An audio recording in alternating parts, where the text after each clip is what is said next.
ಕಾವೇರಿ ಮುಟ್ಬೇಡಿ.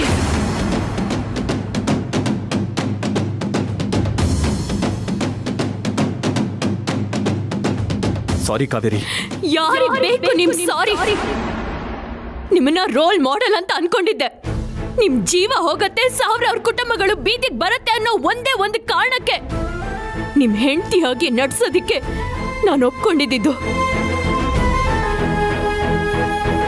ಆದ್ರೆ ನೀವ್ ನೋಡಿದ್ರೆ ನಾಟಕನೇ ನಿಜ ಮಾಡಕ್ ಹೊರಟಿದ್ದೀರಾ. ಇಲ್ಲಿ ತನಕ ನಿಮ್ ಬಗ್ಗೆ ಗೌರವ ಮರ್ಯಾದೆ ಇತ್ತು, ಆದ್ರೆ ಇವತ್ತು ಅದನ್ನೆಲ್ಲ ಕಳ್ಕೊಂಡ್ಬಿಟ್ರಿ. ನಿಮ್ ಕನಸಿಗೆ ನಾನ್ ತಲೆ ಬಗ್ಸಿದ್ರೆ ಅದನ್ನ ನಿಮ್ಮ ಸ್ವಾರ್ಥಕ್ಕೆ ತಾಳಿ ಕಟ್ಟೋದಿಕ್ಕೆ ಬಳಸ್ಕೋತೀರಾ?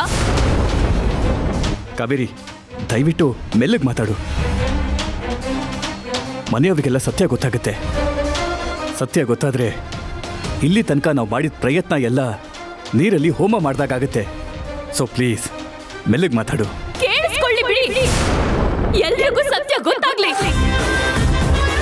ನಮ್ಮ ಮನೆಯವ್ರನ್ನ ಎದುರಾಕೊಂಡು ನಿಮ್ ಮಾತಿಗೆ ಬೆಲೆ ಕೊಟ್ಟು ನಿಮಗೆ ಗೌರವ ಕೊಟ್ಟು ಇಲ್ಲಿ ಬಂದಿದ್ದಕ್ಕೆ ನನಗಿದಾಗ್ಬೇಕಾಗಿದ್ದೆ. ನೀವು ಕೊಟ್ಟು ಮಾತನ್ನ ತಪ್ಪಿದ್ದೀರಾ. ಮೋಸದಿಂದ ತಾಳಿ ಕಟ್ಟಿದ ತಕ್ಷಣ ನಾನ್ ನಿಮ್ಮೋಳಾಗಲ್ಲ. ನೀವ್ ನನ್ ಕತ್ತಿಗೆ ತಾಳಿ ಕಟ್ಟಿದ್ದು ಅದು ತಾಳಿ ಅಲ್ಲ, ನೀರಿನ ಕುಣಿಕೆ. ಕಾವೇರಿ ನನ್ ಮಾತು ಕೇಳು. ನನ್ ತಾಳಿನ ಮಾತಾಡ್ಬೇಡಿ. ನೀವು ಮಾತಾಡೋ ಅರ್ಹತೆನ ಕಳ್ಕೊಂಡ್ಬಿಟ್ರಿ. ಹೆತ್ತ ಮಕ್ಕಳು ನಿಮ್ಮನ್ನ ನಂಬದೇ ಇದ್ದಾಗ ನಾನು ಅನುಮಾನ ಪಡ್ಬೇಕಾಗಿತ್ತು. ಆದ್ರೆ ನಾನೊಬ್ಳು ದಡ್ಡಿ, ನೀವು ದೇವ್ರು ಅಂತ ಪೂಜೆ ಮಾಡ್ದೆ. ನನಗೆ ನಿಮ್ ಮೇಲೆ ಅನುಮಾನನೇ ಬರ್ಲಿಲ್ಲ.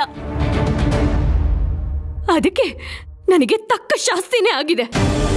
ನಿಮ್ಮತ್ತೆ ಏನೇ ಹೇಳಿ, ನೀವು ಮನಸ್ ಮಾಡಿದಿದ್ರೆ ಈ ಶಾಸ್ತ್ರನ ಅವಾಯ್ಡ್ ಮಾಡಬಹುದಾಗಿತ್ತು. ಆದ್ರೆ ನೀವು ಅದಕ್ಕೆ ಪ್ರಯತ್ನನೂ ಮಾಡ್ಲಿಲ್ಲ. ಆದ್ರೆ ನೀವು ಮಾಡಿರೋ ಈ ತಪ್ಪನ್ನ ನಾನು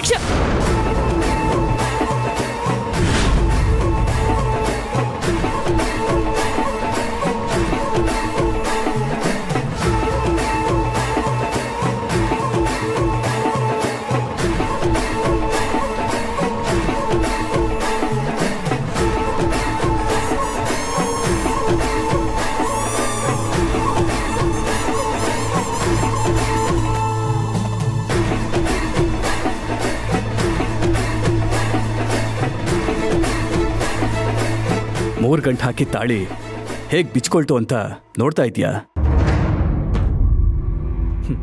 ನಾನು ಗಂಟೆ ಹಾಕಿಲ್ಲ ಕಾವೇರಿ.